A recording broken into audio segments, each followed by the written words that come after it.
অবশেষে officially confirm করে দেওয়া হলো রোমান রেন্স ভার্সেস রিডেলের undisputed WWE universal championship match.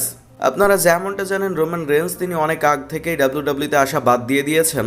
তবে ডাব্লিউডাব্লিউই ম্যানেজমেন্ট এবার অফিসিয়ালি কনফার্ম করে দিয়েছেন আগামী সপ্তাহের স্ম্যাকডাউনের এপিসোডে রোমান রেন্স তিনি রিটার্ন করেই তিনি আনডিসপিউটেড ডাব্লিউডাব্লিউই ইউনিভার্সাল চ্যাম্পিয়নশিপের জন্য রিডেলের বিরুদ্ধে মুখোমুখি হবেন।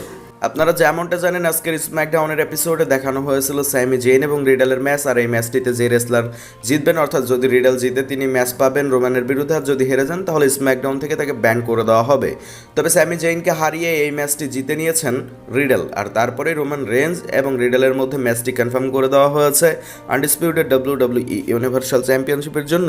তো ফাইনালি রোমান রেঞ্জ আবারও ডাব্লিউডাব্লিউতে ব্যাক আসতে চলেছেন এই সপ্তাহের স্ম্যাকডাউনের এপিসোডে, এবং তিনি ব্যাক এসেই রিডেলের মুখোমুখি হবেন আনডিসপিউটেড ডাব্লিউডাব্লিউই ইউনিভার্সাল চ্যাম্পিয়নশিপ ম্যাচের জন্য। ধন্যবাদ।